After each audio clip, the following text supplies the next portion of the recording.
আজকে আমার স্বামী আর আমার খালাতো বোনকে দ্বিতীয় বিবাহ করতেছে। বিয়েটা আমার সম্মতিতেই হচ্ছে। এমনটা না যে আমি আমার স্বামীকে জোর করে বিয়ে করতে বলেছি, আর সে করেছে। বিষয়টা এমন যে আমার স্বামী আর আমার সম্মতিতে বিয়েটা হচ্ছে। আমি সাদিয়া, বয়স 29, অনার্স কমপ্লিট করার পরপরই বিয়েটা করেছি। আমাদের প্রেমের বিয়ে। প্রেমটা প্রণয়ের রূপ নেয় 2016 সালে। এর আগে আমাদের 5 বছরের সম্পর্ক ছিল।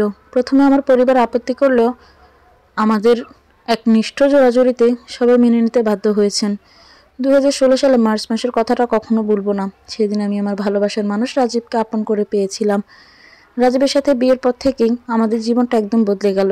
রাজীবকে পেয়ে আমি খুব খুশি ছিলাম। রাজীব আবার ভালো লাগা, খারাপ লাগা সবকিছুর খেয়াল রাখতাম।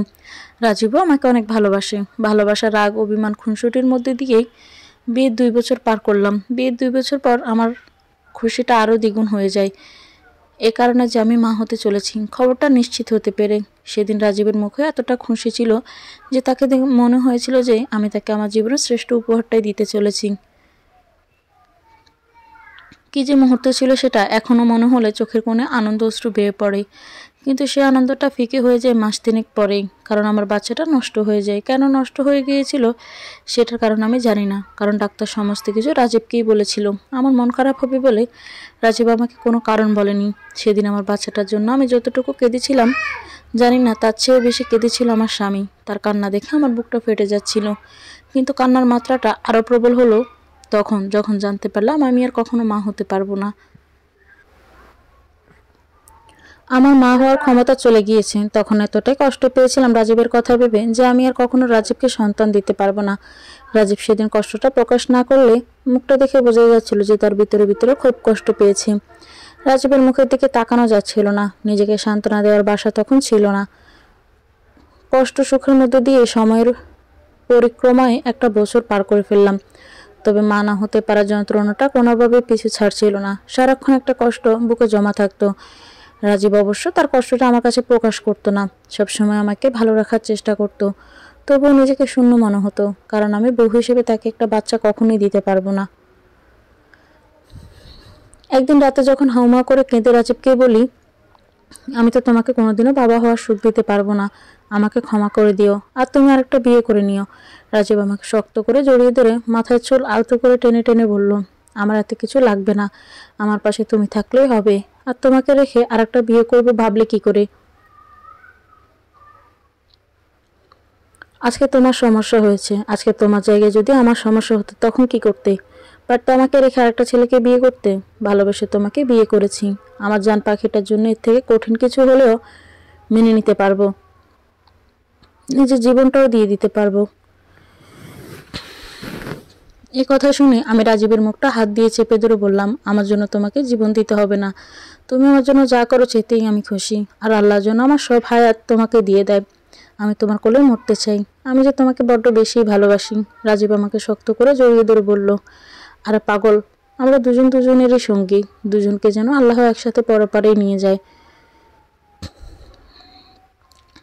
এবার যাও, ঘুমাও। এত রাত জাগলে হবে নাকি? সকালে অফিসে যেতে হবে। আমি হাত দিয়ে চোখের জল মুছতে মুছতে বললাম, ঘুমাচ্ছি। রাজীব আমার মাথায় হাত বুলিয়ে দিতে থাকলো। কখন যে রাজীবের আদর মাখা হাতের স্পর্শ ঘুমের রাজ্যে চলে গেলাম টেরই পেলাম না। ঘুম ভাঙলো খালামণির কলে। এত সকালে খালামণি কেন কল দিয়েছে বুঝতে পারলাম না। যদিও আত্মীয় স্বজনের কোনো ঝামেলা হলে সবার আগে আমাকে কল দিয়ে জানানো হয়। তা অবশ্য 2টা কারণে। 1, আমি সবাইকে সৎ পরামর্শ দিই। 2, আমি যতটুকু পারি সাহায্য করার চেষ্টা করি। যাই হোক, খালার কলটা রিসিভ করার সাথে সাথে খালা কাপা কাপা গলায় বলল, হ্যালো সাদিয়া, তোর সাথে একটু কথা ছিল, তুই কি ফ্রি আছিস? খালার এরকম আতঙ্ক মার্কা গলা শুনে আমি বেশ ভয় পেয়ে খালাকে বললাম, খালা কি হয়েছে? এত ভয় পেয়ে কথা বলছে কেন? আমাকে বলো কি হয়েছে? খালা ওপাশ থেকে ত্রিনা নামটা বলেই বেশ কাঁদতে লাগলো। যাই হোক, খালার কান্নার আওয়াজটা ফোনে বেশ জোরালোভাবে শোনা যাচ্ছিল। আমি খালাকে শান্ত গলায় বললাম, খালা কান্না থামিয়ে বলো, ত্রিনার কি হয়েছে? আপনি কান্না করলে তো আর আমি কিছুই বুঝতে পারবো না। খালা দয়া করে কান্না করবেন না, আমাকে খুলে বলুন ত্রিনার কি হয়েছে? খালা কাঁপা কাঁপা গলায় বলল, ত্রিনা প্রেগনেন্ট। কথাটা শুনে যেন আমি আকাশ থেকে পড়লাম, কারণ তৃণা অবিবাহিত। আর এরকম মানসিক ভারসাম্যহীন মেয়ের সাথে কে এমন করলো? কত নিচু মনের হলে একটা মানুষ এমন করতে পারে? খালাকে কান্না থামিয়ে বলতে বললাম যে, খালা কি হয়েছে, সম্পূর্ণ ঘটনা খুলে বলুন। খালা কাঁদতে কাঁদতে বলতে লাগলো, রাত 12টার দিকে তৃণা অনেক পেট ব্যথা শুরু হয়। তৃণাকে নিয়ে হাসপাতালে গেলে তারা একটা আলট্রা করতে বলে। আলট্রা করার পর জানতে পারি যে তৃণার পেটে 1.5 মাসের বাচ্চা। তৃণাকে অনেকবার জিজ্ঞেস করলাম, বোঝাতে চেষ্টা করলাম তার সাথে কিছু হয়েছে কিনা, কিন্তু তৃণা কিছুই বলতে পারছে না। মা, তুই একবার বাসায় আয়, আমার কিছুই ভালো লাগছে না। সমাজে মুখ দেখাতে পারবো না এমন কিছু হলে, মরা ছাড়া আমার আর কোনো উপায় নেই। আমি ফোনটা রেখে রাজীবকে সবটা বললাম। রাজীব অবাক হয়ে জিজ্ঞেস করলো, এর সাথে কি এমন করলো? সাদিয়া, তুমি এক্ষুনি যাও, আমার পরিচিত একজন ডাক্তার আছেন, তার কাছে নিয়ে দেখো বাচ্চাটা নষ্ট করা যায় কিনা। এছাড়াও তো আর কোনো উপায় দেখছি না। আমি ডাক্তারকে ফোন করে দিচ্ছি, এ বলে রাজীব ডাক্তারকে ফোন করলো। আর আমি সময় নষ্ট না করে সরাসরি খালার বাসায় চলে গেলাম।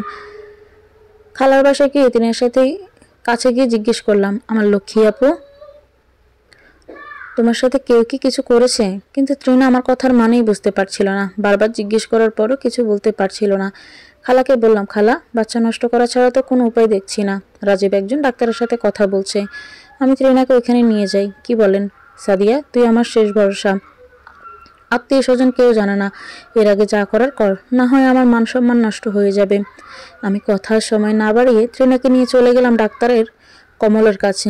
ডাক্তার কমল আমারও চিকিৎসা করেছিল। ডাক্তার কমল তৃণাকে চেক আপ করার পর বললেন, দেখুন মিসেস সাদিয়া, এখন যদি আপনার বোনকে অ্যাবর্শন করানো হয় তাহলে আপনার বোনের প্রাণের ঝুঁকি আছে। আপনি কি করবেন ভেবে দেখুন, 50-এ 50 চান্স। আমি একথা শুনে বেশ ভয় পেয়ে গেলাম। থাক, এই ঝুঁকি নিয়ে কিছু করতে হবে না। তৃণাকে নিয়ে বাসায় চলে আসলাম। বাসায় আসার পর খালাকে বলার পর খালা বলল, মরে গেলে মরে যাক, এর নিয়ে কই যাব আমি? আমার মান সম্মান কিছু থাকবে না। আমি এখন আত্মহত্যা ছাড়া কোনো উপায় দেখছি না। খালা, এসব কিছুই করতে হবে না, দেখা যাক না কি হয়। আপনি স্থির থাকুন, নিজেকে কালকে এসে দেখি কিছু করতে পারি কিনা। খালাকে কোনো রকম সান্ত্বনা দিয়ে খালার বাসা থেকে নিজের বাসায় চলে আসলাম। ব্যাপারটা নিয়ে ভাবতে লাগলাম কি করা যায়। রাজীব বাসায় আসার পর রাজীবকে ঘটনাটা বললাম। রাজীব আমাকে আমতা আমতা করে বলল, তুমি যদি কিছু মনে না করো আমি একটা কথা বলবো। হ্যাঁ বলো। এত আমতা আমতা করার কি আছে? রাজীব ভয়ে ভয়ে বলল, সাদিয়া, আমাদের তো একটা বাচ্চা নেই, আমরা যদি তৃণাকে এখানে এনে রাখি আর তৃণার বাচ্চাটাকে নিজের করে নিই তাহলে কেমন হয়? বাহ, এভাবে তো ভেবে দেখিনি। রাজীবের বুদ্ধিটা বেশ ভালোই লাগলো, কিন্তু বিয়ে বহির্ভূত তৃণাকে এখানে রাখলে আত্মীয় স্বজন হাজারটা উত্তর দিতে হবে, এ বাচ্চা কার, এটা জবাব দিতে। কিন্তু তৃণা যদি রাজীবের বউ করে আনি তাহলে কেউ এমন প্রশ্ন উঠাতে পারবে না, আর তৃণাও আমার কাছে ভালো থাকবে। এমনিতেও অন্য কোনো মেয়ে বিয়ে করালে রাজীবকে হারানোর ভয় ছিল, কিন্তু তৃণাকে বিয়ে করালে রাজীবও আমারই থাকবে।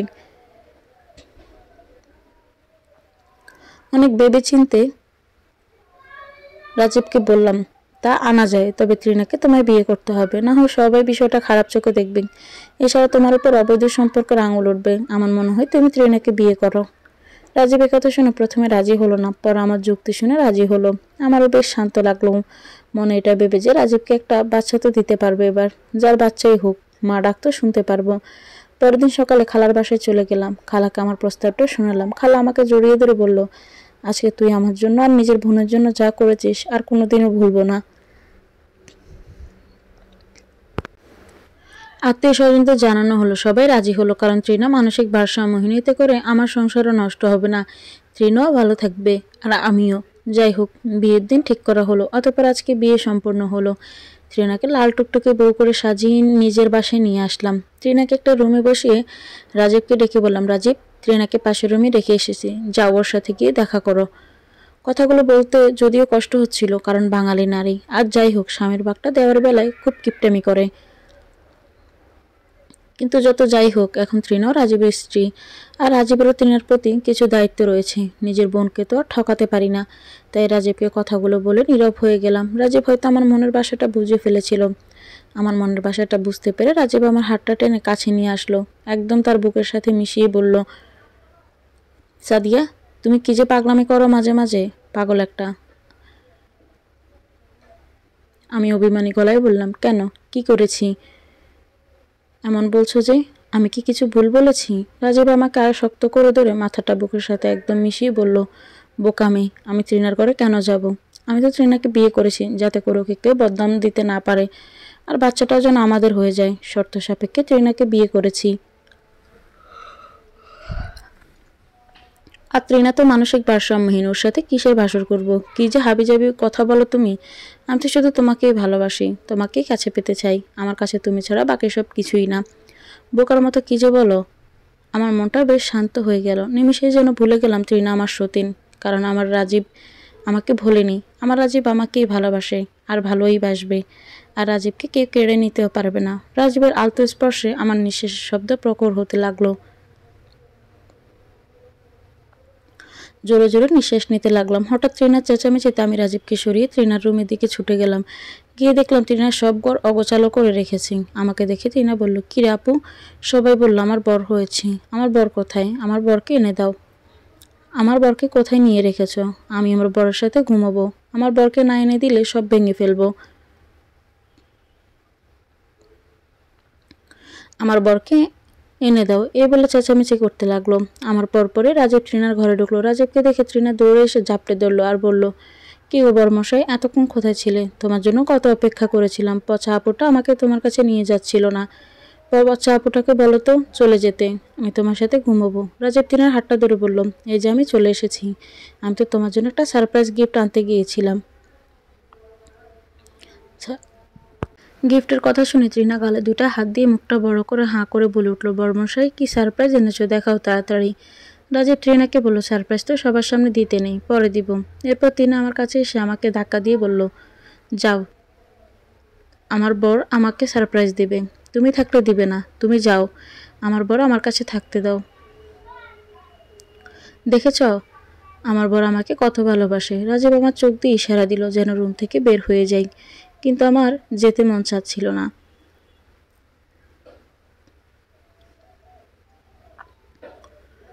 কারণ রাজীবের ভাগটা দিতে কষ্ট হবে আমার। যদিও তাদের মাঝে কোনো সম্পর্ক স্থাপিত হবে না, তবুও কেন জানি আমার রাজীবকে ছেড়ে যেতে ভালো লাগছে না। আমি রাজীবের ইশারা পেয়ে বোকার মতো দাঁড়িয়ে রইলাম। রাজীব আমার কাছে এসে আমার হাতটা ধরে দরজার কাছে গিয়ে জোরে জোরে বলল, কি ব্যাপার? বর আর বউয়ের মধ্যে তুমি এসে দাঁড়িয়ে আছো যে? যেতে বলেছি তোমাকে, যাও তো। আমার তৃণা বউ তো এখন ঘুমিয়ে পড়বে, তুমি যাও। কথাটা শুনে অনেক অবাক হলাম। রাজীব এমন কথা বলছে কি করে? ভেতরটায় যেন একটা ধমকা বাতাস বইতে লাগলো। সব কিছু যেন এলোমেলো করে দিচ্ছিল। কিন্তু হঠাৎ রাজীব আমার কানের কাছে এসে বলল, আমি তৃণাকে সামলিয়ে ঘুম পাড়িয়ে আসছি, তুমি যাও, না হয় পাগলি ঝামেলা বাড়াবে আরো। রাজীবের এই কথা শুনে মনটা বেশ শান্ত হয়ে গেল, মনের জ্বরটা যেন কমে গেল। আমি রুম থেকে বের হয়ে পাশের রুমে গেলাম। পাশের রুমে গেলেও আমার কানটা রয়ে গেল এ রুমে। যদিও আড়ে পেতে শোনা উচিত না, তবুও শুনতে লাগলাম, কিন্তু সবটা স্পষ্টভাবে শোনা যাচ্ছিল না। তবে তিনা হঠাৎ জোরালো গলায় বলল, বর্মশাই দরজাটা লাগিয়ে দাও তো, এ ঘরে শুধু তুমি আর আমি থাকবো। দরজা লাগিয়ে দাও। কথাটা শুনে যেন বাম্বুকে ব্যথা অনুভব হলো। না, এ আমি কি করছি? রাজীব তৃণারও স্বামী, তৃণার অধিকার আছে রাজীবকে পাওয়ার। আমার তো এত অস্থির হওয়া উচিত না। কেন আমি এমনটা করছি? এসব ভাবতে ভাবতে মনটা শান্ত করলাম। দরজা লাগানোর শব্দ শুনে যেন শান্ত মনটা আরও অশান্ত হয়ে গেল। ছটফট করতে লাগলাম আর ভাবতে লাগলাম, রাজীব কি তৃণাকে আদর করছে ঘরের ভিতরে? আমার রাজীব তৃণাকে প্রিয় আমাকে ফর করে দিবে না তো? আমার রাজীব আমাকে ছেড়ে চলে যাবে না তো?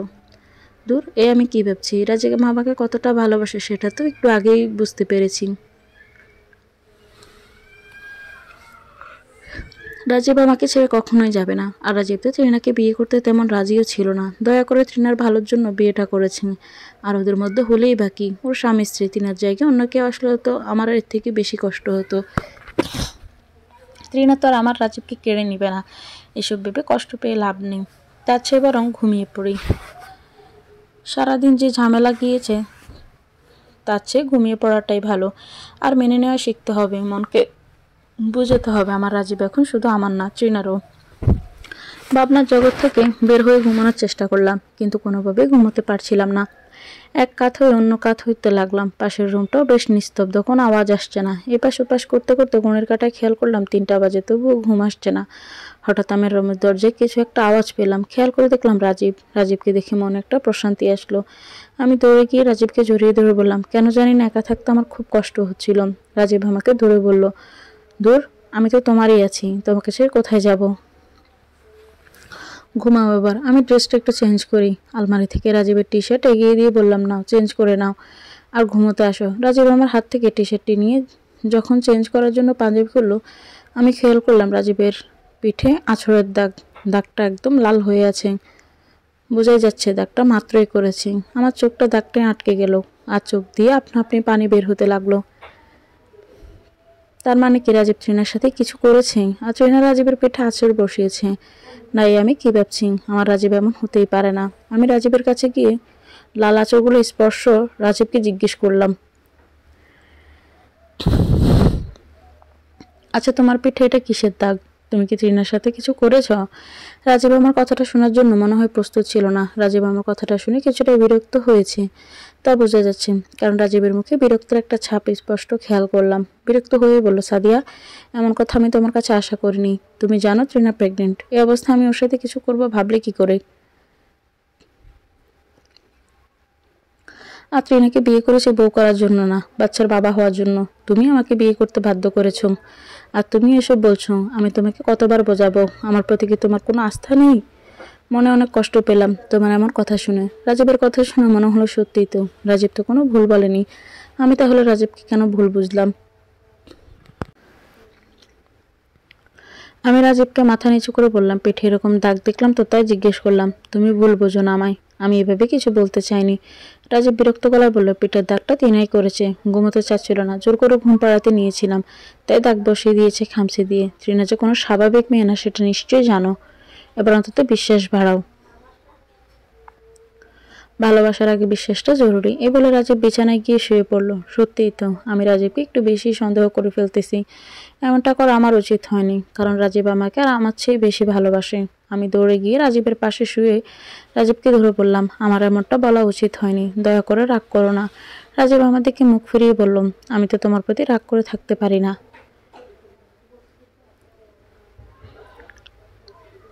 এবার ঘুমাও। আমি ঘুমাবো, প্রচণ্ড ঘুম পাচ্ছে। এ বলে রাজীব আমার মাথাটা তার হাতে নিয়ে বুকের সাথে মিশিয়ে রাখলো। আস্তে আস্তে আমার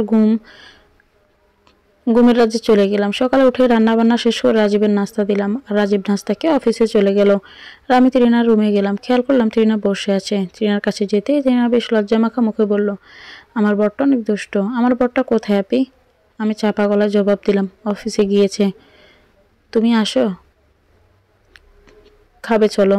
এ বলে তৃণার হাতটা যখন ধরে টান দিলাম, তখন খেয়াল করলাম তিনার হাতে একটা চকচকে পাথরের আংটি। বাইরে সূর্যের আলোতে জল করছে। তৃণার হাতের আংটিটা দেখে অনেকটা অবাক হলাম, কারণ তিনার হাতের আগেও এই আংটিটা ছিল না। তাহলে আংটিটা কোথায় থেকে আসলো? আংটিটা ভালো করে খেয়াল করে দেখলাম এটা আমার আংটি, যেটা আমাকে রাজীব আমাদের দ্বিতীয় বিবাহ বার্ষিকীতে উপহার দিয়েছিল। কিন্তু এই আংটিটা তো আলমারিতে ছিল, তাহলে তৃণার হাতে আসলো কি করে? আমি কিছুটা অবাক হয়ে তৃণাকে জিজ্ঞেস করলাম, তৃণা, তোমার হাতে আংটিটা অনেক সুন্দর, কে দিয়েছে? খেয়াল করলাম তৃণা আমার কথা শুনে বেশ লজ্জা পাচ্ছে, লজ্জায় মাখা লুকাতে চাচ্ছে, শাড়ির আঁচল টেনে মুখ ঢাকছে। আমি তৃণাকে আবার একটু ধাক্কা দিয়ে বললাম, কি হলো তৃণা, বলছো না যে? এত লজ্জা পাচ্ছ কেন? বলো এই আংটি কে দিয়েছে? তৃণা লজ্জা মাখা মুখে হাত দিয়ে মুখটা ঢেকে বলল, বলবো না। আমি তৃণার হাতটা মুখ থেকে সরিয়ে তৃণার দিকে তাকিয়ে বললাম, আরে বোকা, লজ্জা পাওয়ার কি আছে? আমি তো তোমার বোন, আর বোনের কাছে সব শেয়ার করতে হয়। তৃণা ভাঙা ভাঙা গলায় বলল, সত্যি কি বোনদের সাথে সব শেয়ার করতে হয়? হ্যাঁ। মিথ্যে কেন বলবো? বলো না এই আংটি কে দিয়েছে? তৃণা লজ্জা লজ্জা মুখ নিয়ে বলল, এই আংটি আমাকে বরমশাই দিয়েছে। তুমি আবার কাউকে বলো না, সারপ্রাইজ দিয়েছে তো। আর সারপ্রাইজের কথা কাউকে বলতে হয় না, আমার বরমশাই বলেছে।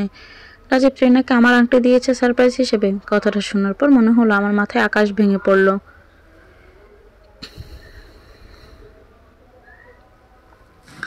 আমার আংটি আমাকে জিজ্ঞেস না করে তৃণাকে দিয়ে ফেললো। কলেজাটা ভেদ করে একটা তীর যেন কলেজাটাকে দুই ভাগ করে দিল। কি যে কষ্ট হচ্ছে আমার। রাজীব হয়তো পর হয়ে গিয়েছি, রাজীব এমনটা করতে পারলো, কিন্তু আমি নিজেই তো রাজীবকে বিয়ে করার কথা বলেছিলাম। তাহলে এখন মেনে নিতে এত কষ্ট কেন হচ্ছে? কেন আমি রাজীবের ভাগটা তৃণাকে দিতে পারছি না? না, আমার তো এমনটা করা উচিত না। তৃণা রাজীবের স্ত্রী, তৃণার অধিকার আছে রাজীবের ভালোবাসা পাবার। যতই তৃণা মানসিক অসুস্থ হোক, ওকে তো আমি এসব থেকে বঞ্চিত করতে পারি না। তবে কেন আমি এসব মেনে নিতে পারছি না? এসব মেনে নিতে আমার কষ্ট হচ্ছে।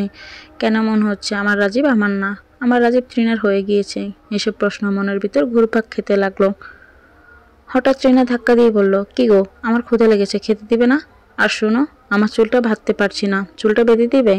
আমি ট্রিনার ধাক্কা খেয়ে আচমকা প্রশ্নের জগৎ থেকে বের হয়ে আসলাম। ট্রিনার চুলের জট ছাড়িয়ে তেল দিয়ে চুলটা যখন খোপা করার জন্য উপরে তুললাম, তখন ট্রিনার সাদা নরম ঘাড়ে লাল হয়ে থাকা কামড়ের দাগটা বেশ স্পষ্ট লক্ষ্য করলাম। কামড়ের দাগটা দেখে এতটাই কষ্ট পেলাম যে বলার ভাষা পাচ্ছি না। তার মানে ট্রিনার সাথে গতকাল রাতে রাজীবের কিছু হয়েছে, আর এই কামড়ের দাগটাই তার প্রমাণ। কিন্তু রাজীব আমাকে অস্বীকার না করলেও পারত, সত্যিটা বললো তার, আমি ওকে কিছু বলতাম না, হয়তো মনে একটু কষ্ট পেতাম, এর বাইরে তো কিছু করতাম না। এত বড় মিথ্যা আমাকে না বোঝালেও পারত। চোখের কোনো একটা ক্ষুদ্র অশ্রুবিন্দু জমা হয়ে বৃষ্টি হয়ে নেমে গেল। কষ্টটা কোনো রকম সামলিয়ে ব্যাপারটা আরও শিওর হওয়ার জন্য ট্রিনাকে বললাম, আপুমনি, তোমার ঘাড়েটা কিসের দাগ? ট্রিনা হাসতে হাসতে বলল, আমি বলবো না, আমার লজ্জা লাগে। আমার বড়মশাই বলেছে এসব লজ্জার কথা কাউকে না বলতে। আমি বলবো না। আমি ট্রিনাকে হালকা ধাক্কা দিয়ে বললাম, আমি তো তোমার বোন, আমার কাছে বললে কিচ্ছু হবে না। তোমার বড়মশাই তোমাকে অন্যদের কাছে বলতে নিষেধ করেছে, কিন্তু বোনের কাছে বলা যাবে। বলেন এটা কিসের দাগ? তৃণা লজ্জা মাখা মুখে চোখ বন্ধ করে বলল, আমার বড়মশাই আমাকে কামড় দিয়েছে। আমি তো ব্যথা পেয়ে আমার বড়মশাইকে মারতে গিয়েছিলাম। তখন আমার বড়মশাই বলল, এটা কামড় না, এটা আদর, আর বউদের নাকি এভাবে আদর করতে হয়। তাই আমিও আর বড়মশাইকে পিঠে কামড় দিয়ে আদর করে দিয়েছি। আর বলবো না। আচ্ছা, আমার বড়মশাইকে বলে দিবে না তো? তাহলে আমার বড়মশাই কিন্তু রাগ করবে, আমাকে আর কদর করবে না। ট্রিনার কথা শুনে বুকের ভেতরটা ফেটে যাচ্ছিল। আমার রাজীব আমার সাথে ছলনা শুরু করলো, ট্রিনার সাথে এত কিছু করেও অস্বীকার করলো। কিভাবে পারলো আমার রাজীব আমাকে এত ঠকাতে? আমার সব মানতে কষ্ট হতো, কিন্তু রাজীব আমাকে মিথ্যে না বললেও পারতো। চোখ দিয়ে অজরে জল পড়তে লাগলো। হুট করে ট্রিনা ধাক্কা দিয়ে বলল, আপিটা, কাঁদছো কেন? তোমার বর বুঝি তোমাকে আদর করে না? আচ্ছা কেঁদো না, তোমার বর তোমাকে আদর করবে, কিন্তু আমার বড়মশাইকে এসব বলো না, আমি যে তোমাকে বলেছি। আমি ট্রিনার মাথায় হাত বুলিয়ে দিয়ে বললাম, আরে বলবো না, চলো এবার খেতে চলো। অতঃপর ট্রিনাকে খাওয়ালাম। তারপর রুমে গিয়ে বসে জানালা দিয়ে আকাশ দেখতে লাগলাম। আজকের আকাশটা বেশ অচেনা আর শূন্য লাগছে। এতটা বিবর্ণ আকাশ হয়তো আমি কখনো দেখিনি। হয়তো আমার মনটাই বিবর্ণ হয়ে গিয়েছে, তাই আকাশটা এমন লাগছে।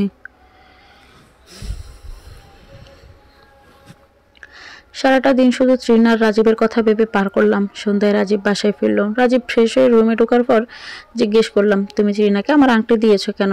আমাকে না জানি আমার আংটি তুমি ট্রিনাকে দিয়েছ? একটা নতুন আংটি কিনে দিলেই তো পারতা। রাজীব আমার অভিমানী গলা শুনে বলল, আরে বোকামে, তখন পাগলিটা যেভাবে খেপেছিল, তাকে সামলানোর জন্যই কাজ করেছি। আর তুমি ওই রুমে ছিলে, তাই তোমাকে বলার সুযোগ পাইনি।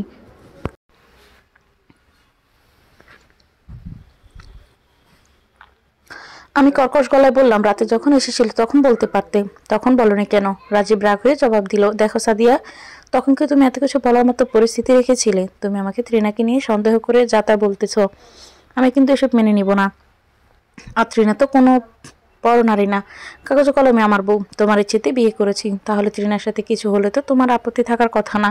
আর তুমি ইদানিং অনেক সন্দেহবাদী হয়ে যাচ্ছ, এসব ছাড়ো, আমাকে আমার মতো থাকতে দাও, আর চার্জ করো না, আমি নিতে পারছি না। আর ট্রিনের সাথে আমার কিছু হয়নি। রাজীবের কথাগুলো শুনে অনেক অবাক হয়ে জিজ্ঞেস করলাম, সত্যি ট্রিনের সাথে গত রাতে কিছু হয়নি তোমার? হ্যাঁ, সত্যি হয়নি। আর কিছু বলার আছে? আমি চুপ হয়ে গেলাম, আর কোনো জবাব দিলাম না। কামড়ের দাগের কথাও জিজ্ঞেস করলাম না, কারণ এ কথা বললেও হয়তো হাজারটা বাহানা দেখাতো। একদম চুপ হয়ে গেলাম। সব কাজ স্বাভাবিকভাবে করে শুয়ে পড়লাম। ভেবেছিলাম রাজীব হয়তো আমার মনের অবস্থা বুঝে আমার রাগ ভাঙাবে, কিন্তু রাজীব আমার কাছেই আসলো না।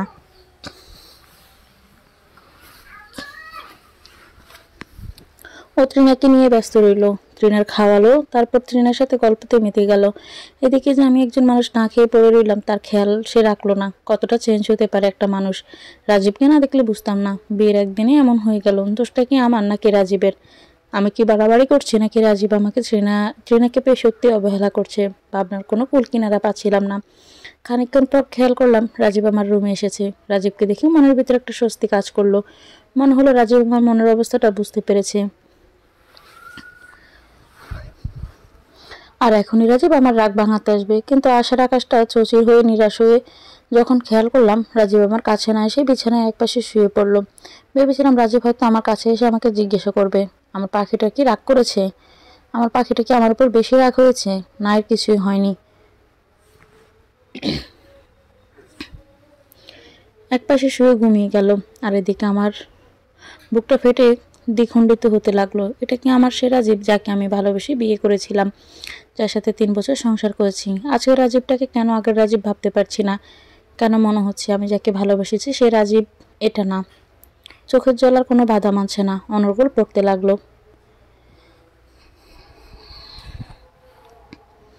কাঁদতে কাঁদতে হালকা ঘুমের ভাব আসলো চোখে খানিকক্ষণের জন্য। চোখটা হয়তো বুঝেছিলাম। খানিকক্ষণ পর জেগে খেয়াল করলাম রাজীব আমার পাশে নেই। সারা ঘর চোখ বুলালাম, রাজীবকে পেলাম না। ঘড়ির কাঁটায় খেয়াল করলাম ভোর 5টা বাজে। ট্রিনার ঘরের সামনে গিয়ে ট্রিনার ঘরটা খোলা পেয়ে ঢুকে যা দেখলাম তা দেখে কলিজাটা ছচির হয়ে গেল। 3 অগোছালো অর্ধ উলঙ্গ হয়ে বিছানায় শুয়ে আছেন, আর রাজীব পাশে শুয়ে আছেন। তাদের দেখে কিছু না বলে বের হয়ে চলে আসলাম। কিছুক্ষণ পর রাজীব ঘরে ঢুকলো।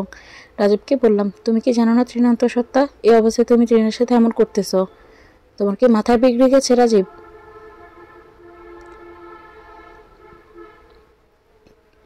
লজ্জা করলো না তোমার এমন একটা কাজ করতে? আর কত নিচে নামবে? আমার সাথে এখন কি বলবে? আর কি নাটক সাজাবে শুনি? আজকে স্পষ্ট সবটা আমার কাছে, আমি নিজের চোখে দেখেছি। আজকে কি বলে সান্ত্বনা দিবে শুনি? রাজীব ককর্ষ গলায় বলল, সান্ত্বনা কেন দিব তোমায়? তুমি আমার বিয়ে করিয়েছ, আর তৃণ আমার স্ত্রী, তার সাথে আমার সব হালাল। তুমি কোনো যুক্তিতে এসব বলছো? বিয়েটা তো তোমার অনুমতিতেই হয়েছে সাদিয়া। রাজীবের কথাগুলো শুনে ভিতরটা কেঁপে উঠল। তৃণাকে পেয়ে রাজীব এতটা বদলে যাবে চিন্তা করিনি। আজকে নিজেকে বেশ অপরাধী মনে হচ্ছে যে আমি মানুষ চিন্তা এতটা ভুল করেছি। রাজীবকে হাসতে হাসতে জবাব দিলাম, বাহ, খুব ভালো উত্তর দিয়েছ। এতদিনের সম্পর্ক আমার থেকে এখন তৃণা বড় হয়ে গেল। তৃণাকে দোষ দিব না, সে তো মানসিক রোগী। দোষ দিব তোমার মতো মুখোশধারী মানুষকে, যে কিনা একটা মেয়ে পেয়ে রূপ বদলে ফেলেছ। তৃণাকে বিয়ের কথা তো আমি তোমার বুদ্ধিতেই বলেছিলাম, হয়তো সেটাও তোমার ফাঁদ ছিল। এখন বুঝতে পারছি সব। এতটা বোকা আমি কি করে হলাম? রাজীব আমার কালে জোরে একটা থাপ্পড় দিয়ে বলল, লজ্জা লাগে না এমন কথা বলতে? নিজের বোনকে আমার ঘাড়ে চাপিয়েছ, আর এখন বড় বড় কথা বলতেছ। লজ্জা হওয়া উচিত তোমার। চরকে খুব স্তব্ধ হয়ে গেলাম। ভেতরের আমিটা অস্তিত্বটা যেন নিমিষেই বিলীন হয়ে গেল। এরকম পরিস্থিতিতে পড়তে হবে বুঝতে পারিনি। কোনোদিন রাজীব আমার গায়ে হাত তোলেনি, আর আজকে রাজীব আমাকে এভাবে চটটা দিতে পারলো। ভাবতেই যেন বুকের ভেতরটা ফেটে দুবাক হয়ে গেল।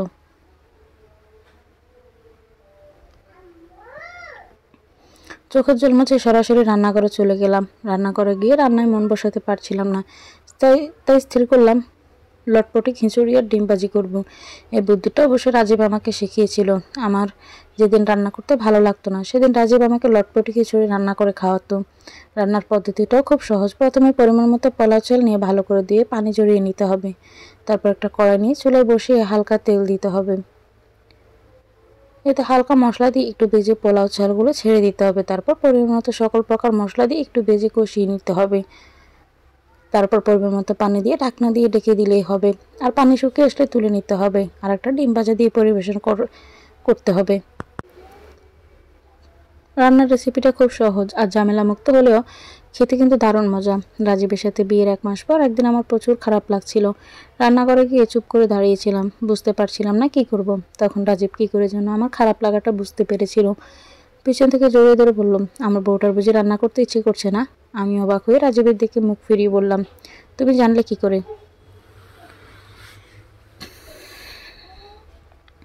রাজীব হাসতে হাসতে আমাকে বলল, মুখ দেখলেই বুঝতে পারি সব।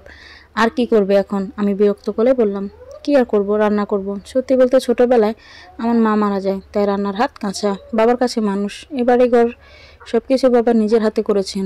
এত সব সম্পত্তি শুধু বাবা আমার জন্য রেখে গিয়েছেন। কাজের খালার কাছে বড় হয়েছি, জীবনে কখনো রান্না করেনি। অনার্সে ওঠার পর রাজীবের সাথেই পরিচয়। রাজীবের পরিবারের কেউ নেই, মামার বাসা থেকে বড় হয়েছে। আমার বিয়েতে বাবা অনেক অমত করেছিলেন রাজীবকে নিয়ে, তবে বিয়ের 7 দিন আগে উনি মেনে নেন। আর আমাদের বিয়ে হয়। রাজীবের পরিবারের কেউ ছিল না, তাই রাজীবকে নিয়ে আমাদের বাড়িতেই থাকি। আর আমার বিয়ের 10 দিন পর ব্যবসায়িক কাজে বাইরে যাই। এরপর আর বাবা ফিরে আসেনি। কোথায় গিয়েছেন জানি না, হয়তো খুব রাগ করে আছে। বিয়ের 1 সপ্তাহ পর কাজের খালাটাও দেশে চলে গেল। এরপর শুরু হলো আমার বই দেখে রান্না। অবশ্য তখন রাজীবকে যা রান্না করে দিতাম তাই খেত। আমার বিরক্ত মাখা কণ্ঠ শুনে রাজীব বলল, থাক আজকে আর তোমায় কষ্ট করতে হবে না, আমি তোমাকে একটা সহজ রান্না শিখিয়ে দিচ্ছি। আমি অবাক হয়ে জিজ্ঞাসা করলাম, তুমি করবে রান্না কবে রান্না শিখলে? রাজীব হাসতে হাসতে বলল, তেমন রান্না পারি না, তবে লটপটি খিচুড়িটা রান্নাটা ভালো পারি।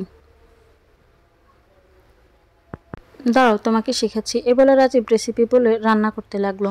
সে যে রাজীব রেসিপিটা বলেছিল তখনই মাথায় গেঁথে গিয়েছিল, আর এখন বিয়ের 3 বছরের মাথায় কোনো রান্না বাকি নেই যে আমি পারি না। যাই হোক, আগের কথা মনে পড়ে চোখের কোণে একটু জল চলে আসলো। আর আজকে সে রাজীব আমার গায়ে হাত তুলতে দ্বিধাবোধ করলো না। হায় রে সময়, কখন যে কার হয়ে যাও বুঝতেই দাও না আগে। বুঝলে হয়তো এতটা কষ্ট সহ্য করতে হতো না। রান্না শেষ করে খেয়াল করলাম রাজীব রেডি হয়ে গিয়েছে। আমি রাজীবকে বললাম, লটপটি রান্না করেছি, তাড়াতাড়ি খেতে এসো। রাজীব রাগ হয়ে বলল, তুমি কি আর খাবার গিলার পরিস্থিতি রেখেছ? আমার খাবার খাওয়ার মন নেই এখন, আমি অফিসে যাব, ট্রেনার খেয়াল রেখো। এই বলে রাজীব বেরিয়ে গেল। কথাগুলো শুনে আজকে কেন জানি না আমার চেনা রাজীবকে বেশ অচেনা মনে হচ্ছে। কেন এমন করছে রাজীব? আমি কি বেশি বাড়াবাড়ি করছি, নাকি রাজীব আমার সাথে সত্যি খারাপ আচরণ করছে? কোনটা ঠিক বুঝতে পারছিলাম না। কিছু বুঝে ওঠার আগে তৃণার তীক্ষ্ণ গলার স্বর কানে ভেসে আসলো। বেশ চেঁচামেচি করছে মেয়েটা। দৌড়ে তৃণার কাছে গিয়ে বললাম, কি হয়েছে তোমার, এমন করছো কেন? তৃণা আমাকে জাপটে ধরে বলল, বর্মশাইয়ের সাথে আমি আর থাকবো না। কিছুটা অবাক হয়ে তৃণাকে জিজ্ঞেস করলাম, কিন্তু কেন? তৃণা ভাঙা ভাঙা গলায় জবাব দিল, বর্মশাই আমাকে জোর করে আদর করে, আমার একদম ভালো লাগে না।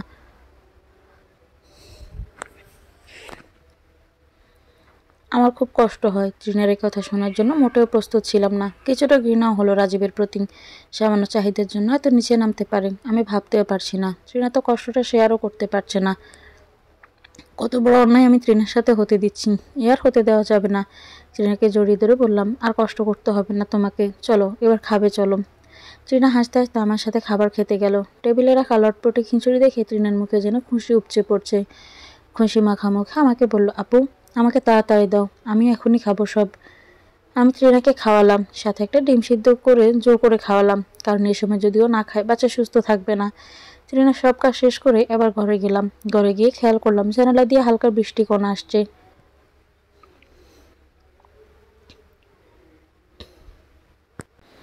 জানলার কাছে গিয়ে বসলাম। আকাশটায় তাকিয়ে এক নিমিষে অতীতে হারিয়ে গেলাম। তখন এরকম হালকা বৃষ্টি হতো মাঝে মাঝে। আমি যেদিন প্রথম ভার্সিটি গিয়েছিলাম সেদিনও হালকা হালকা বৃষ্টি ফোঁটা পড়েছিল। গাড়ি থেকে ডিপার্টমেন্টে যেতে একটু হাঁটতে হতো। আমি ডিপার্টমেন্টে যেতে গাড়ি থেকে নেমে হাঁটতে শুরু করলাম এবং অবশেষে ডিপার্টমেন্টে পৌঁছাই। এর মধ্যে হালকা ভিজে যাই। প্রথম দিন গিয়ে খেয়াল করলাম আমি সবার পরে এসেছি, তাই একদম পেছনের বেঞ্চে গিয়ে বসলাম। সেদিন প্রথম রাজীবকে দেখি। রাজীব দেখতে অনেক সুন্দর ছিল। প্রথম দেখায় ভালো লাগা বলা যায়। রাজীবকে দেখে আমি কিছুক্ষণ তাকিয়েছিলাম রাজীবের দিকে। আমার তাকানো দেখে রাজীব কিছুটা অপ্রস্তুত হয়ে বলল, আপনি কি কিছু বলতে চান? আমি রাজীবের এমন প্রশ্নে বেশ লজ্জা পেয়ে গেলাম। লজ্জা পেয়ে বললাম, না মানে একটু বসতে চেয়েছিলাম। সেদিন থেকে আমাদের বন্ধুত্বটা শুরু। রাজীব পড়াশোনায় ছিল অনেক ভালো, তাই রাজীবের প্রতি ভালো লাগাটা আরও বেশি কাজ করতো।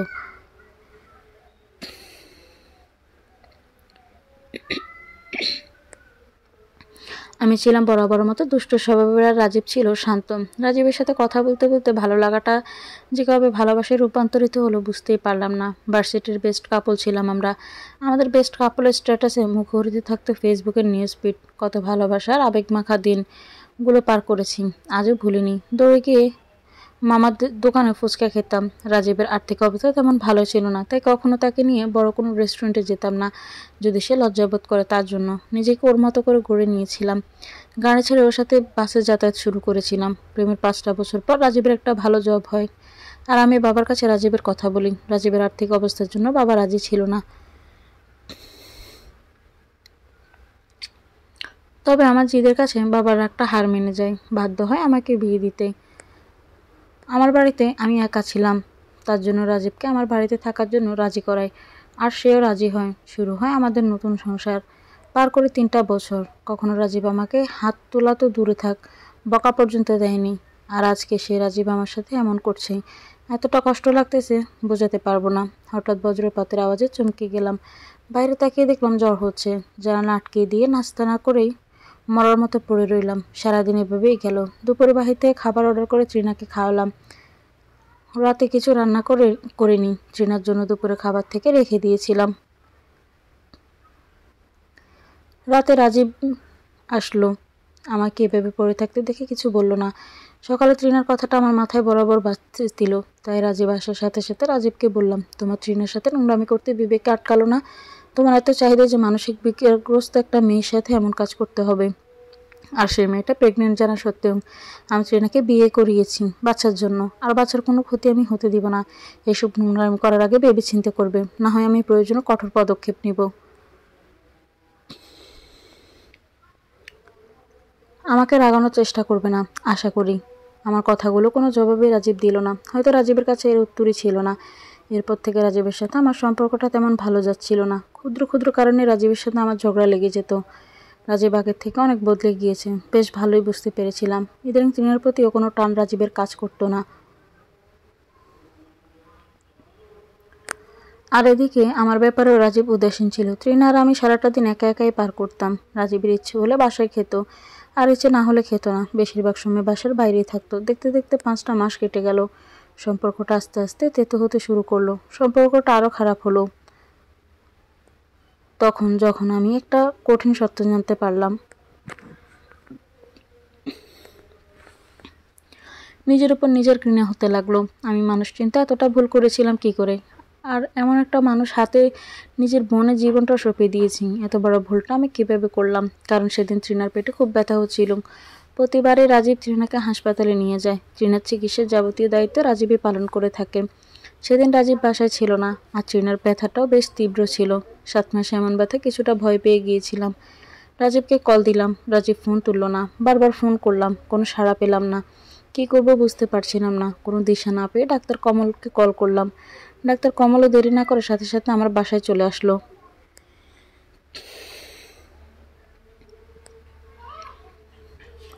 বাসায় আসতেই ডাক্তার কমলকে দেখে তৃণা কোনোভাবেই দেখাতে চাচ্ছিল না, কারণ তৃণাকে রাজীব অন্য ডাক্তার দেখাতো।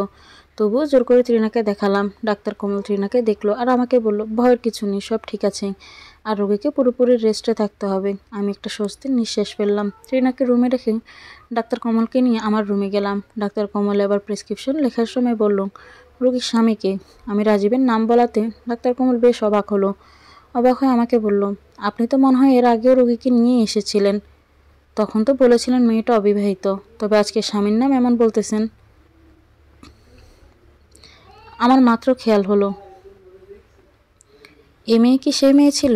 আমি মাথা নেড়ে বললাম, হ্যাঁ। ডাক্তার কমল কিছুটা অবাক হয়ে বলল, দ্বিতীয় বিয়ের কারণ কি জানতে পারি? আমি দীর্ঘ নিঃশ্বাস নিয়ে বললাম, আপনি তো জানেনই সব। আমার কখনো বাচ্চা হবে না, আর তৃণার এই অবস্থা, তাই একটা বাচ্চার জন্য এমন সিদ্ধান্ত নেওয়া। ডাক্তার কমল আমার এই কথা শুনে আরও অবাক হয়ে বলল, বাচ্চা হবে না মানে কি? আপনার তো 2টো বাচ্চা আছে, তাই না? আমি ডাক্তার কমলের কথা কিছুই বুঝতে পারছিলাম না। 2টা বাচ্চা আছে মানে? এসব কি বলছেন? মাথায় ধরছিল না, তাই চমকে গিয়ে জিজ্ঞেস করলাম, আমি আপনার কথার মানে বুঝতেছি না, একটু বলবেন? তখন ডাক্তার কমল যা বলল তা শুনে আমি ভেঙে পড়লাম। কারণ ডাক্তার কমল বলল, আপনার বাচ্চাটা নষ্ট করানো হয়েছে। আপনার স্বামী আমাকে বলেছিল আপনার 2টা বাচ্চা আছে। উনি আর বাচ্চা চান না, আমি যেন আপনাকে না জানিয়ে বাচ্চাটা নষ্ট করে দিই।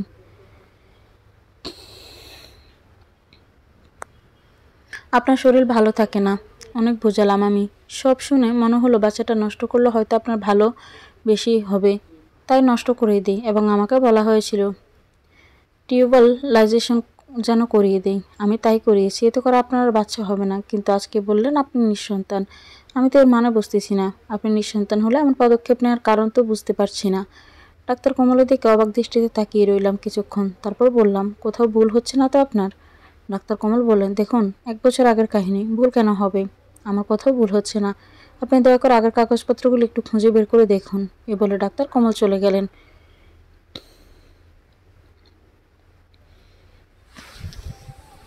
রাজীব আমার সাথে এমন করতে পারলো, কিন্তু কেন? এত বড় অপরাধ রাজীব করতে পারে আমি ভাবতেই পারছি না। ভেতরটা ফেটে যাচ্ছে। আমার জীবনে এমন একটা পরিস্থিতিতে আসতে হবে তা কখনো ভাবতে পারিনি। সময় মানুষের জীবনকে কতটা পাল্টে দেয় বুঝতে পারলাম এখন। সময়ের মাপকাঠিতে মানুষের জীবন অস্তিত্ব কখনো বিলীন হয়ে যায়, আবার কখনো কখনো সেটা জেগে ওঠে। পরিস্থিতিগুলো যদি সময়ের আগে টের পাওয়া যেত, তাহলে মানুষের জীবনে এতটা দুর্বিষহ হয়ে যেত না। সময় আর পরিস্থিতি সেটা যেন আপন মনে চলে, কেউ কারোর জন্য বসে থাকে না। কি এক পর্যায়ে এসে পড়লাম আমি। আজ নিজেকে বেশ অস্তিত্বহীন মনে হচ্ছে। সত্যি কি রাজীব আমার সাথে এমন করছে, নাকি ডাক্তার কমলের কথা মিথ্যে। বিশ্বাসের জায়গাটা একটা কাঁচের দেয়ালের মতো, একবার ফাটল তুললে সেটা আর জোড়া লাগালেও দাগ ঠিকই থেকে যায়। সেই ভাঙা কাঁচের দেয়ালের সামনে দাঁড়ালেও ঠিকই মানুষের আঁকাবাঁকা প্রতিচ্ছবি দেখা যায়। বিশ্বাসটাও তেমন, একবার ভেঙে গেলে তা ফিরে আসতে চায় না। আর ফিরে আসলেও সন্দেহটা রয়ে যায়। কি করব, কাকে বিশ্বাস করব? আমি কি কোনো দুঃস্বপ্ন দেখছি? আমার ঘুমটা তাহলে যেন এখনই ভেঙে যায়। না, এটা তো বাস্তব। ভাবনার দেয়াল থেকে বের হতে পারছিলাম না। নিজেকে একটু সামলে নিলাম। তারপর সারা ঘর তন্ন তন্ন করে কাগজপত্র খুঁজতে লাগলাম। কাগজপত্র খুঁজতে গিয়ে হঠাৎ আমার চোখে পড়লো একটা কাগজের কপি। কাগজের কপিটা দেখার জন্য মোটেও প্রস্তুত ছিলাম না। কাগজের কপিটা ছিল তৃণার সাথে রাজীবের ডিভোর্সের, আর সেটাতে দুজনের স্বাক্ষরও দেওয়া হয়ে গিয়েছে। তার মানে রাজীব তৃণাকে ছাড়তে চাচ্ছে, কিন্তু কেন? আমি এর কোনো মানে বুঝতে পারছিলাম না। রহস্যের একটা কড়া গন্ধ পাচ্ছিলাম। রহস্যের গন্ধটা যেন আরো বেশ তীব্র হতে লাগলো। তাই আবার খুঁজতে শুরু করলাম। খুঁজতে খুঁজতে সারা ঘর খুঁজেও কিছু পাচ্ছিলাম না। কোনোভাবে মাথায় আসছে না যে রাজীব কেন তৃণাকে ডিভোর্স দিয়েছে। কারণ তৃণার প্রতি রাজীবের আগ্রহটা প্রথম থেকেই বেশি ছিল। তাহলে তৃণার কাছ থেকে সাক্ষ্য নিয়ে ডিভোর্সটা কেন কার্যকর করলো? তার মানে মোটেও বুঝতে পারছিলাম না।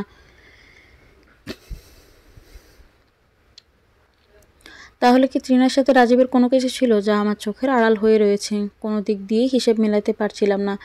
রাজীব যদি তৃণাকে ডিভোর্সই দিবে তাহলে এতদিন কিসের নাটক করলো? ডাক্তার কমল বলল আমার লাইক্সেশন করানো হয়েছে। ধরে নিলাম রাজীবের তৃণার বাচ্চার জন্য বিয়ে করেছি। রাজীবের বাচ্চার শখ, এজন্য আমাকে কষ্ট দিতে চায় না, তাই হয়তো তৃণাকে ডিভোর্স দিয়ে দিয়েছি। কিন্তু তাই যদি হয় তাহলে রাজীব আমার মাতৃত্ব কেন নষ্ট করলো? কোনোভাবে কোনো কুল কিনারা খুঁজে পাচ্ছিলাম না। কি হচ্ছে বা কি হতে যাচ্ছে সব কিছু যেন আমার ভাবনার আড়ালে রয়ে গেল। হিসেবের খাতাটা বরাবরই শূন্য। অঙ্ক কষলেও অঙ্কের মানটা ভুলই আসছে। হুট করে তৃণা চেঁচামেচিতে চমকে গিয়ে কাগজটা নিচে পড়ে গেল। খেয়াল করলাম তৃণা বর্মশাই বর্মশাই বলে চেঁচাচ্ছে। তার মানে রাজীব চলে এসেছে। তাড়াহুড়ো করে কাগজটা যে জায়গায় ছিল সেই জায়গায় রেখে রুমে ঘাপটি মেরে বসে রইলাম। কারণ রহস্য পুরোপুরি বেদ না করে জিজ্ঞেস করাটা বোকামি। রাজীবের উপর নজরদারি চালাতে হবে, তা না হলে কোনোভাবেই রহস্য বের করা যাবে না। রাজীবকে দেখে তৃণা ঝাপটে ধরেছিল হয়তো। রাজীব বিরক্ত গলায় তৃণাকে বলতে লাগলো, আরে তৃণা ছাড়ো, মোটেও ভালো লাগছে না এসব। আমাকে ছাড়ো তুমি, রাগের মাত্রা বাড়িও না। তৃণা তো মানসিক রোগী, ওকে যেটা না করা হয় সেটা আরও বেশি করে। রাজীব যতই তৃণাকে না কষে ততই তৃণা রাজীবকে ঝাপটে ধরেই রেখেছে। খেয়াল করলাম রাজীবের বিরক্তটা যেন আরও বেড়ে যেতে লাগলো। এত বিরক্ত মাখা মুখটা দেখতে ইচ্ছে করছে, তবুও রুমে যাচ্ছি না। আর ইচ্ছে করে তৃণাকে কিছু বলছি না। সব শুনে না শোনার ভান ধরে বসে রইলাম। এমনিতেও রাজীবের প্রতি আমার এখন কোনো আর ভালোবাসা কাজ করছে না। ওর যা ইচ্ছে করুক, তাতে আমার কি? আমার তো তাতে কিছু যায় আসে না। কিন্তু কোনোভাবে আমি তৃণাকে ডিভোর্স এবং তৃণার প্রতি এত বিরক্তের কারণ বুঝতে পারলাম না। আইন ধরতে গেলে এখন তৃণা রাজীবের স্ত্রীও না।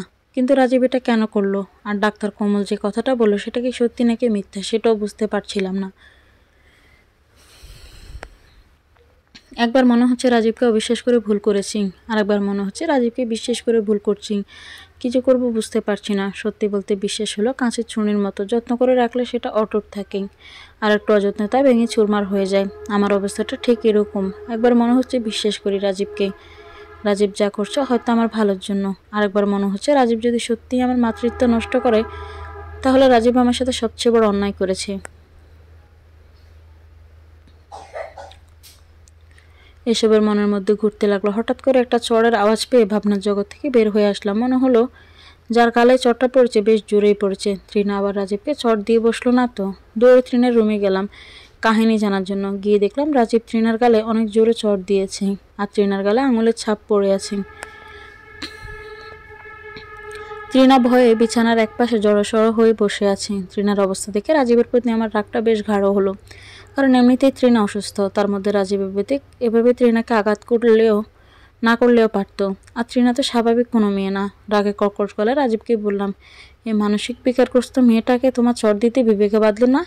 তার উপর ওর পেটে সন্তান আছে, কি করে এমন করতে পারলে তুমি?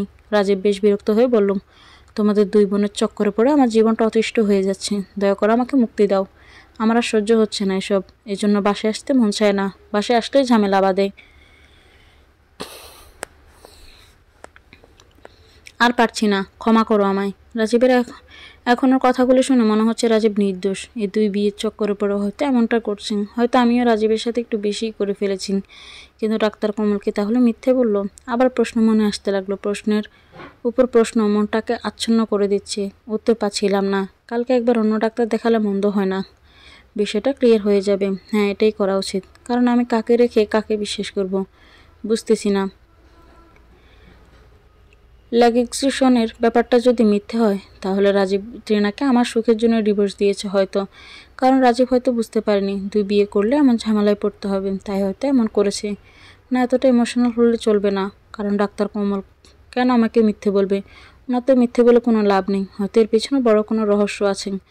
আপাতত চুপ করে থাকা শ্রেয়। রাজীব যা পারল বলে রুম থেকে বের হয়ে গেল, আর ত্রিনা ভয়ে কুঁকড়ে গেল। তার পাশে যেতে খেয়াল করলাম চড়ের দাগটা ফর্সা গালে বেশ গাঢ় হয়ে আছে। গালের দাগটা হাত দিতে ত্রিনা চিৎকার করে উঠল। ব্যথা পেয়েছে অনেক। মলম এনে ত্রিনার গালে লাগিয়ে দিলাম। ত্রিনা শুধু কেঁদে যাচ্ছে আর বলে যাচ্ছে, বর্মশাই পচা, বর্মশাইয়ের সাথে কোনো কথা বলবো না, বর্মশাই আমাকে কষ্ট দেয়। আমি ত্রিনাকে বললাম, তুমি তোমার বর্মশাইকে এভাবে জড়িয়ে ধরলে কেন? ছাড়তে বলেছে, ছাড়োনি কেন? ত্রিনা কাঁদতে কাঁদতে বলল, আমি তো বর্মশাইয়ের সাথে খেলতে চেয়েছিলাম, বর্মশাই খেলতে চাচ্ছিল না, তাই বর্মশাইকে যেতে দিচ্ছিলাম না। তাই বর্মশাই আমাকে এভাবে মেরেছে। আমি আর বর্মশাইয়ের সাথে কথা বলবো না বলে ত্রিনা কাঁদতে লাগলো। আমি ত্রিনাকে রুমে রেখে আমার রুমে ঢোকার সময় খেয়াল করলাম রাজীব ত্রিনার সাথে ডিভোর্সের কাগজটা নিয়ে আলমারির ড্রয়ারে রাখতেছি। আমার এবার মাথায় আসলো, আমি তো আলমারির ড্রয়ারে চেক করিনি। বিয়ের পর থেকে এই ড্রয়ারটা রাজীব ব্যবহার করতাম। অফিসের সব কাগজপত্র ড্রয়ারে রাখতাম, আর চাবিটাও তার কাছে রাখতো। এসব নিয়ে আমি কখনো মাথা ঘামাতাম না।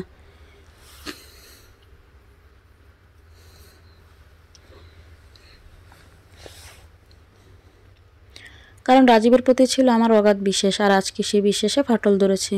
ভেবে রাখলাম রাজীবে বের হওয়ার সাথে সাথে ড্রয়ারটা ভাঙবো। রাজীবের বের হওয়ার অপেক্ষা করতে লাগলাম। খানিকক্ষণ পর রাজীব বাসা থেকে বের হয়ে গেল, আর এই সুযোগে আমি তালাটা লক আনিয়ে ভাঙালাম। ড্রয়ারটা খুলে যেসব কাগজপত্র দেখলাম তা দেখে আমার মাথা রীতিমতো ঘুরাচ্ছে। আমার রাজীব এতটা নিচে নামতে পেরেছে এটা আমি ভাবতেই পারছি না। আমার রাজীব আমাকে এভাবে ঠকাতে পারলো? কাকে ভালোবেসেছিলাম? এত বড় ভুল আমি কী করে করলাম? মাথায় খুব ব্যথা হতে লাগলো। কারণ প্রথম কাগজটা ছিল আমার টিউবাল লাইগজেশনের, যে কথাটা আমাকে ডাক্তার কমল বলেছিল। আমি বিশ্বাস করতে পারছিলাম না। রাজীব আমার মাতৃত্ব কেড়ে নিল, কিন্তু এতে তার কী লাভ হলো? প্রথম কাগজটা দেখে বুঝতে পারিনি রাজীবের এত লাভ কী, কিন্তু দ্বিতীয় কাগজ যখন দেখেছি তখন ব্যাপারটা আস্তে আস্তে পরিষ্কার হতে লাগলো। দ্বিতীয় কাগজটা ছিল ত্রিনার প্রেগনেন্সি এবং অ্যাবর্শনের ডেটের কাগজ, যেটা রাজীবের সাথে ত্রিনার বিয়ের আগে করার কথা ছিল। তার একটা তাই বলে। তার মানে রাজীবী ত্রিনার সাথে নষ্টামি করেছে। এরপরে ত্রিনার সর্বনাশ করে বাচ্চা নষ্ট করার চেষ্টাও করেছিল। কিন্তু এর আগে ত্রিনার পরিবার ত্রিনার ব্যাপারে সবটা জানতে পারে। খালামণি যদি জানতো ত্রিনার সাথে রাজীব এমন করেছে, তাহলে আজকে আমার মাথাটা কতটা নিচু হতো।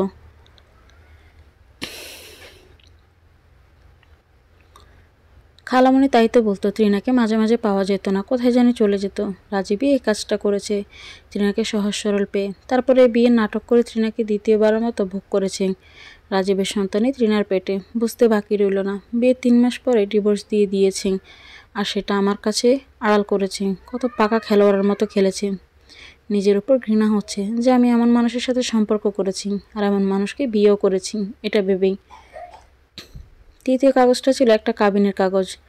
রাজীব তৃতীয় বিয়ে বলবো নাকি দ্বিতীয় বুঝতে পারছি না, কারণ ত্রিনার আগে রাজীব ওই মেয়েকে বিয়ে করেছে। কতটা বোকা আমি! রাজীব আমাকে ত্রিনার মধ্যে ব্যস্ত রেখে যাতে করে আমি অন্য মেয়েকে নিয়ে চিন্তা করতে না পারি। কতটা নিচু এসে, আর কতটা পাকা খেলোয়াড় বটে। চতুর্থ কাগজটা দেখে আমার বুঝতে বাকি রইল না আমার সাথে কেন এমন হয়েছে। আর আমার বাবা দুনিয়াতে নেই সেটাও বুঝতে পেরেছি। চতুর্থ কাগজটা ছিল আমার বাবা তার সমস্ত সম্পত্তি আমার স্বামীর নামে করে দিয়েছে, যেটা দলিল। পঞ্চম কাগজটা দেখে আমি আমার বাবার মৃত্যুর ব্যাপারটা নিশ্চিত হলাম, কারণ সেটা ছিল আমার বাবার ডেথ সার্টিফিকেট।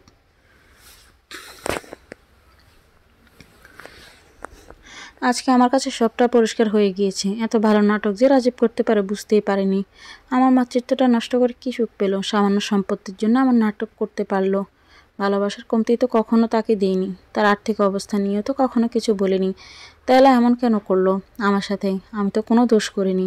আমার সাথে করেছে সেটা না হয় আমি ক্ষমা করে দিতাম, কিন্তু বাবার সাথে ত্রিনার সাথে কেন এমন করলো? তৃণা তো কিছুই বুঝে না এসবের। ওর সাথে এতটা নিচু কাজ না করলে তো পারতো। ওর বিবেকে কি একটু আটকালো না? আহারে, আমার বাবাটা মরে গিয়েছে নাকি মার্ডার হয়েছে জানি না, তবে খারাপ কিছু হয়েছে তা বুঝতে পেরেছি। আজকে হাতে ওরকম প্রমাণ নেই, কারণ তৃণার সাথে রাজীবের ডিভোর্স হয়ে গিয়েছে। আর যে মেয়েটাকে সে তৃণার আগে বিয়ে করেছে, রাজীব চালাকি করে আগে তৃণার বিয়ের অনুমতির জায়গায় ওই মেয়ের বিয়ের অনুমতির জন্য কৌশলে আমার স্বাক্ষর নিয়েছে।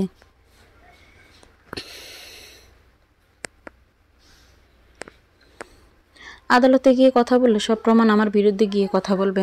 আজকে আমি কাকে বিচার দিব? আর বলবো আমাকে ন্যায় বিচার দিন। কষ্ট তো করে যে ফেটে যাচ্ছে। বাবার মৃত্যুর জন্য মামলা করব, তারও উপায় নেই, কারণ ডেথ সার্টিফিকেট গার্ডিয়ানের স্বাক্ষরটা আমারই দেওয়া। হয়তো এখন মামলা করলে রাজীব সরাসরি বলবে যে সম্পত্তির জন্য আমি মিথ্যাচার করছি। সব কিছুর পর যখন আমি ষষ্ঠ কাগজটা দেখলাম তখন ভিতরটা পুরো ছারখার হয়ে গেল। ষষ্ঠ কাগজটা ছিল আমার আর রাজীবের ডিভোর্স পেপার, আর সেটাতে স্বইচ্ছায় রাজীবকে আমি ডিভোর্স দিয়েছি এমন লেখা। আর সেই ডিভোর্সের তারিখ অনুযায়ী কিছুদিন আগে ডিভোর্সের 3 মাস পার হয়ে গিয়েছে এবং ডিভোর্স কার্যকর হয়ে গিয়েছে। সব খেলা আমার সামনে। আমার সরলতার বিশ্বাসের সুযোগে কত সাক্ষ্য নিয়েছি হিসাব নেই। আর সেই বিশ্বাসটাই আমার কাল হয়ে দাঁড়ালো। বুঝতে আর বাকি রইল না, এই বাড়িতে আমি আর তৃণা বেশি দিন থাকতে পারবো না। তাই এক বুক হতাশা নিয়ে তৃণার কাগজপত্রগুলো হাতে নিয়ে ডাক্তার কমলের কাছে গেলাম।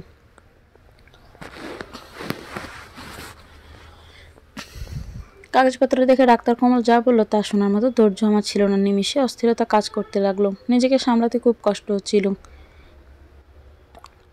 নিজেকে সামলানোর অনেক চেষ্টা করলাম।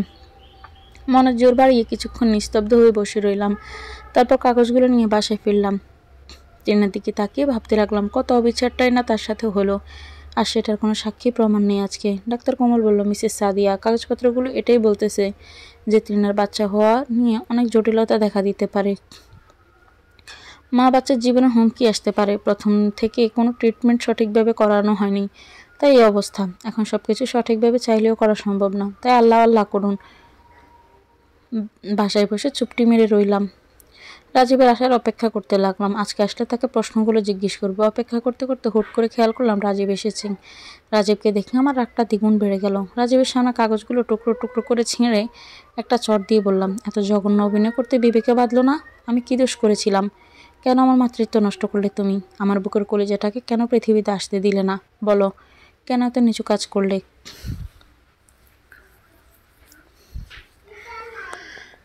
আমি মামলা করব তোমার নামে। ডাক্তার কমলের সাক্ষী দিবেন। রাজীব আমার গালে একটা চড় দিয়ে বলল, মামলা করে লাভ হবে না, কারণ সব প্রমাণ তোমার বিরুদ্ধে কাজ করবেন। ছোটবেলা থেকে মামা মামির কাছে বড় হয়েছি। মামাতো বোন লীরাকে প্রচণ্ড ভালোবাসতাম, কিন্তু বাবা মা আর অর্থ সম্পদ ছিল না বলে অনেক কথাই শুনতে হয়েছে। অনার্সে উঠে তোমার সাথে পরিচয়। রাজকন্যার সাথে রাজত্বকে কে ছাড়ে বলো? আমিও ছাড়িনি, সুযোগ কাজে লাগিয়েছি। লীরাকে বলে এত বড় নাটক করেছি, আর লীরাকে আমি বিয়েও করেছি। আর না তো এখন তুমি আমার স্ত্রীও না। আর এই যে কাগজগুলো টুকরো করলে, এগুলো কপি করা। মূল কাগজ তো আমার হাতে। যদিও তোমার হাতে তৃণার সাথে আগে করা কুকর্মের একটা কাগজের প্রমাণ ছিল, তোমার বোকামির জন্য সেটাও হারালে। দয়া করে এ বাসা থেকে বের হয়ে যাও। সাথে তোমার পাগল বোনটাকেও নিয়ে যেও। আমি তোমার স্বামী না, আর তুমি আমার স্ত্রীও না। আর খারাপ করার আগে বের হয়ে যাও। রাজীবের কথা শুনে কি বলবো বুঝতে পারছিলাম না, তবে মনটা শক্ত করে তৃণাকে নিয়ে বের হয়ে চলে আসলাম। খালার বাসায় উঠলাম। খালাকে সবটা বললাম। খালাও কি করবো বুঝতে পারছিল না, কারণ খালাদের আর্থিক অবস্থা তেমন ভালো না।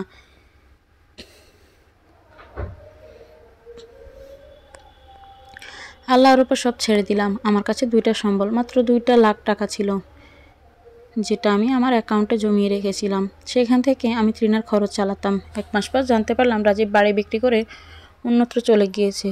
হয়তো অনেক সুখে আছি। আল্লাহ যারা ঠকায় তাদেরও সুখী রাখে, আর আমি ঠকলাম, আমার জন্যই কষ্টটাই বরাদ্দ হলো, এমনটাই মনে হতো সবসময়। আল্লাহর কাছে বসে বসে কান্না করতাম। কিছুদিন পর তৃণার বাচ্চা হলো, আর তৃণা মারা গেল। মারা যাওয়ার সময় তৃণা বলেছিল, বড়মশাই কোথায় আমার? শুনে কলিজাটা ফেটে গিয়েছিল। মেয়েটার সাথে কত বড় অন্যায় হলো, আর আমি কিছুই করতে পারলাম না। মাঝখান দিয়ে একটা মামলা করেছিলাম, কিন্তু রাজীব টাকা দিয়ে সেটা চাপা দিয়ে দিয়েছিল। এরপর আর মামলা করার মতো টাকা হয়নি। আর রাজীবও কোথায় গিয়েছে তাও জানতাম না। বাচ্চাটা কোলে নিয়ে কাঁদতে লাগলাম। পৃথিবীতে এসে মাকে হারালো, আর বাবা বেঁচে থেকেও মৃত। শুরু হলো আমার সংগ্রাম করে বাঁচার লড়াই। তারপর একদিন খেয়াল করলাম আমার অ্যাকাউন্টে মাত্র 30,000 টাকা রয়েছে। আর রায়ানার জন্মের সময় ট্রিনার পেছনে প্রায় 1,30,000 টাকা খরচ হয়েছে, তবুও ট্রিনাকে বাঁচাতে পারিনি।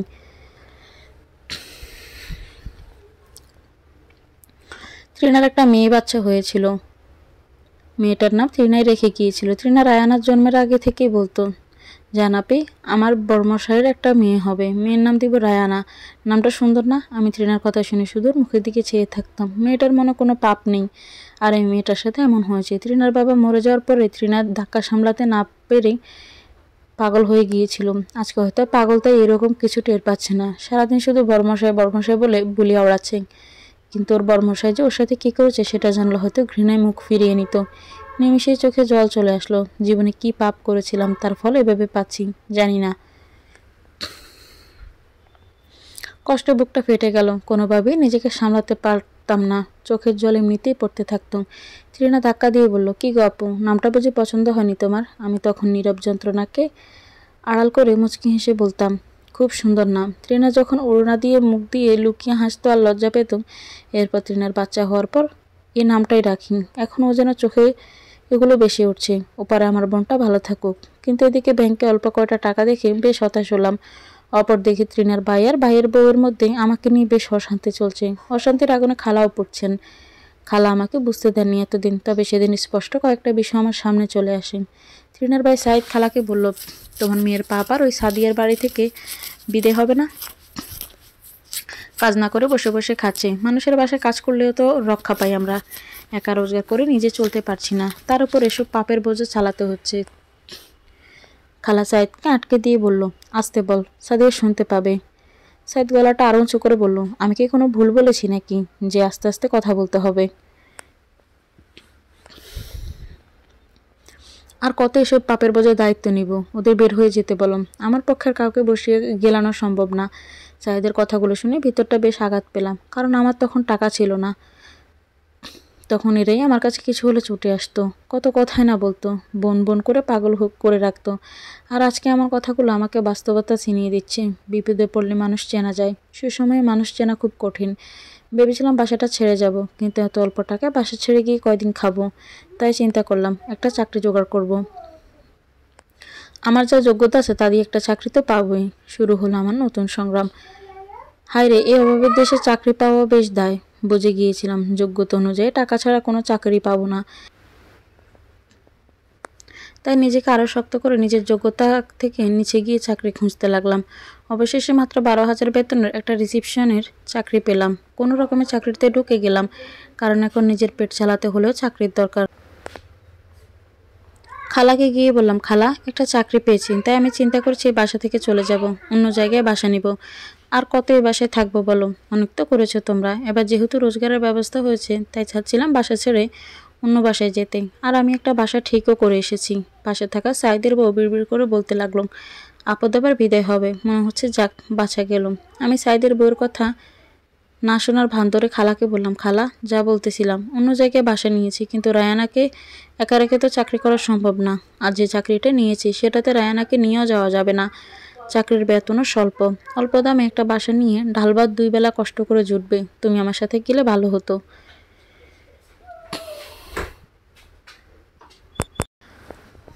খালা চোখের পানি মুছতে মুছতে বলল, কেন যাব না রে? আমার কলেজেটা ফেটে দুভাগ হয়ে যাচ্ছে। কোথায় থাকার কথা ছিল আর কোথায় আছিস তুই?